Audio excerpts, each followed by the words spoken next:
A gente está aqui com o Dr. Cristiano Menezes, ele é pesquisador da Embrapa Amazônia Oriental, está ministrando um curso aqui em Brasília esse fim de semana e cedeu gentilmente um pouco do seu tempo para falar para a gente um pouco da experiência dele.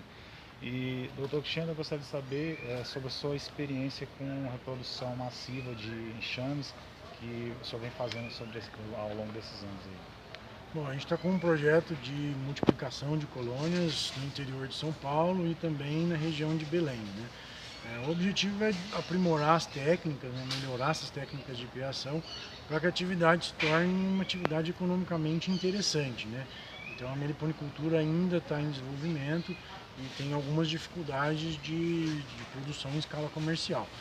Então está indo muito bem, a gente conseguiu produzir 40 colônias por mês com esse sistema que a gente propôs, que é produzir pequenas colônias, um sistema incubado de alta tecnologia que funciona bem.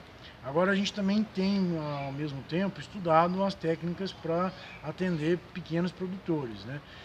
Então as técnicas de multiplicação que já existem hoje são boas, funcionam. Para algumas espécies a gente consegue produzir 3, 4 filhas por ano, dependendo do manejo da pessoa.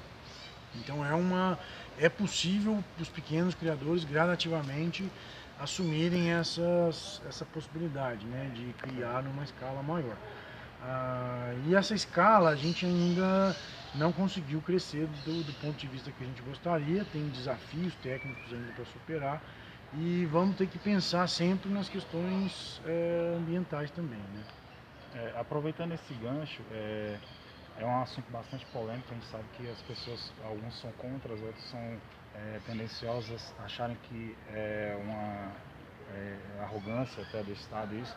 Mas qual é a sua posição como pesquisador e criador a respeito do trânsito de colônias entre estados, entre biomas diferentes, que tipo de impacto que isso pode causar? E eu vou até um pouco além. Se a gente olhar também no prisma dessa multiplicação massiva, uma criação massiva de enxames, ainda que sejam de ocorrência natural daquele local, você não acha que de alguma forma direta ou indireta também poderia causar algum tipo de desequilíbrio? Bom, respondendo a primeira pergunta, né, sobre o transporte de abelhas entre regiões, isso é bom a gente evitar, né? Nós temos abelhas sem ferrão no Brasil inteiro, e espécies boas e maravilhosas no Brasil inteiro. Quanto mais a gente puder criar as espécies do próprio local, melhor, mais interessante para o meio ambiente e mais interessante para o próprio criador.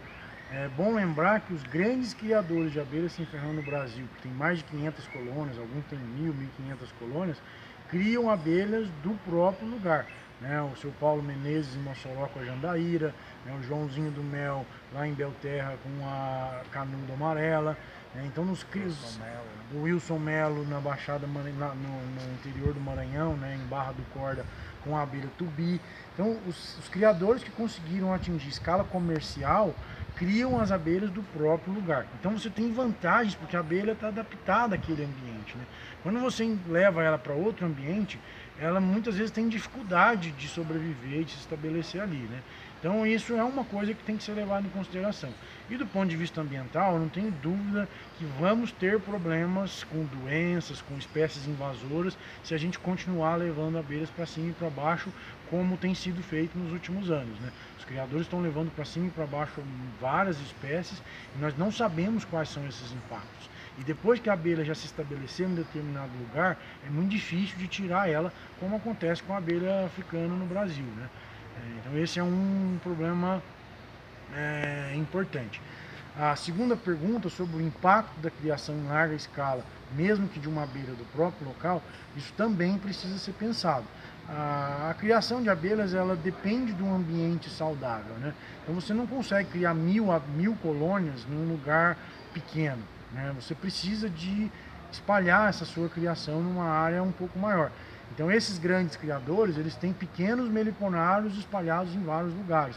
Isso é uma forma, inclusive, de minimizar o impacto que essas espécies nativas têm. Então é uma criação em escala maior, mas nós não queremos também que isso desequilibre as outras espécies, porque uma das bandeiras legal da meliponicultura, né, é justamente o fato de ser ambientalmente correta. Se a gente começar a fazer coisas que prejudicam o meio ambiente, a gente perde a nossa principal bandeira, né? Então é interessante que a gente pense nisso. Não estou dizendo que tem que seguir esse ou aquele caminho, mas que os meliponicultores têm um papel muito importante ao tomar decisões próprias, né? Ele vai levar aquela abelha para lá? Por quê? Não tem abelha boa na região dele? Então, tanto que é legal visitar um lugar e conhecer uma abelha que você nunca tinha visto, tomar um mel daquele lugar que só é produzido ali. Isso tem um valor incrível, né? E poderia potencializar um turismo legal de visitar meliponicultores. Eu, particularmente, adoro visitar meliponicultores, experimentar o mel daquele lugar, daquela abelha, direto da colônia. É uma experiência incrível. Então, acho que são os caminhos que a gente vai ter que discutir. É uma discussão que envolve muitas esferas políticas, né? Esferas do Ministério do Meio Ambiente, Ministério da Agricultura, envolve a sociedade, envolve os acadêmicos, que muitas vezes têm outras posições. Então, isso tudo tem que ser um debate saudável. Nós vamos tomar a decisão. A escolha é de todos, né? O caminho que a gente vai decidir é de todos. Se precisa de mudar a lei, vamos pensar como mudar essa lei. Qual é a lei boa? Então vamos discutir. Eu acho que esse é o caminho. Beleza. E para finalizar, alguma dica rápida para os meliponicultores que estão iniciando agora, seja como hobby, seja para atividade comercial, algo que o senhor gostaria de deixar como recado para essa galera que está nos assistindo? Olha, o empreendedorismo é a bola da vez. Eu acho que o meliponicultor ele precisa de empreender, ter coragem, ter ideias novas, inovar, tentar botar esses produtos no mercado, ter menos medo da lei. Eu vejo muito meliponicultor hoje que usa a lei até como uma desculpa para não, porque tem medo de entrar no mercado. Eu acho que não precisa, ninguém está querendo correr atrás de meliponicultor para prender, para punir, né? Faça a coisa direitinho, crie as espécies do próprio local, né? Se passar de 50 colônias, tente se registrar. Hoje está cada vez ficando mais fácil de se registrar, muitos estados isso já é mais fácil. Então você procura a Secretaria Estadual de Meio Ambiente para se cadastrar, não está cada vez ficando mais fácil. E mesmo que não consiga, não tem tanto problema assim, os órgãos de fiscalização não estão pegando tanto no pé assim. Então a dica é: empreenda, vá para cima, produza. Sempre que eu preciso de abelha, falta. Sempre que eu preciso de mel, não tem. Todo dia chega gente lá na Embrapa querendo comprar mel de abelha sem ferrão e eu não sei indicar uma pessoa que tem mel para vender disponível. Então está faltando mel, está faltando abelha, produzam. Depois a gente vai discutir como é que a gente vai fazer. Ótimo. Valeu, doutor. Obrigado. Isso aí, pessoal. Um abraço para vocês.